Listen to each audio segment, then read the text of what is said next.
राधे राधे। आप सभी का स्वागत है हमारे चैनल धार्मिक सनातन में। महालक्ष्मी व्रत कथा को सुनते हैं। बहुत समय पहले की बात है। एक छोटा सा नगर था जहां एक निर्धन लेकिन अत्यंत श्रद्धालु दंपति रहता था। पति का नाम धर्मदास और पत्नी का नाम सुमति था। उनके पास धन नहीं था, पर हृदय में सच्ची भक्ति और ईमानदारी थी। वे प्रतिदिन परिश्रम करते, परंतु घर में अभाव बना रहता। फिर भी वे कभी किसी से कटु वचन नहीं कहते और अतिथि को खाली हाथ नहीं लौटाते।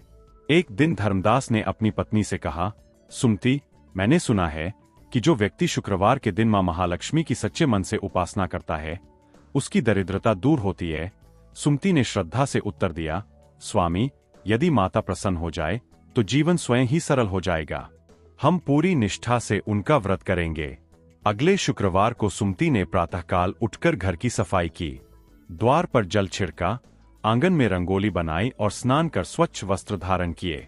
घर में जो थोड़ा सा दूध और चावल था, उससे उन्होंने बनाई एक मिट्टी का दीपक जलाया और मां महालक्ष्मी का ध्यान करते हुए बोली, मां, हमसे कोई भूल हो तो क्षमा करना, पर हमारी श्रद्धा स्वीकार करना।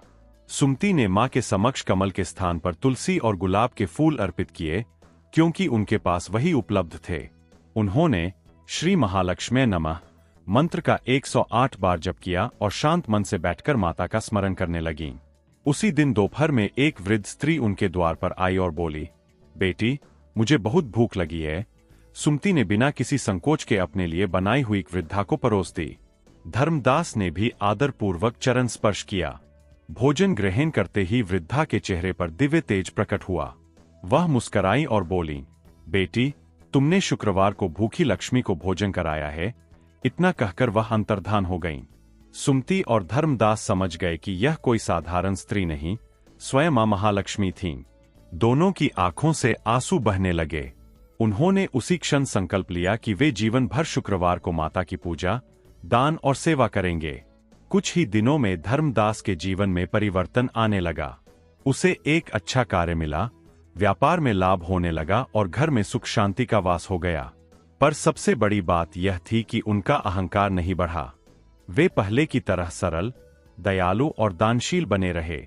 एक वर्ष बाद उसी नगर में एक और व्यक्ति रहता था, धनवान लेकिन अहंकारी। उसने भी यह कथा सुनी और केवल धन पाने की इच्छा से शुक्रवार का व्रत किया। परंतु उसने न तो स्वच्छता रखी, न दान किया, न किसी से मधुर व्यवहार। पूजा के समय वह केवल मां से मांगता ही रहा। माता उससे प्रसन्न नहीं हुई, क्योंकि लक्ष्मी वही निवास करती है जहां स्वच्छता, शांति, दया और सदाचार होता है। इससे हमें यह शिक्षा मिलती है कि मां महालक्ष्मी केवल धन की देवी नहीं, बल्कि गुणों की देवी है। जो व्यक्ति शुक्रवार को सच्चे मन से, शुद्ध आचरण और सेवा भाव से उनकी आराधना करता है, उसके जीवन में स्थायी समृद्धि आती है। जो भी श्रद्धालु इस कथा को शुक्रवार के दिन पढ़ता या सुनता है, मां महालक्ष्मी की कृपा से उसके घर में धन, धान्य और सुख शांति की वृद्धि होती है। हमारे चैनल को सब्सक्राइब कर लो और बेल आइकन को प्रेस कर लो, ताकि हमारी आने वाली अगली वीडियो आप तक पहुंच सके। दोस्तों, आप सभी से हमारा राधे राधे।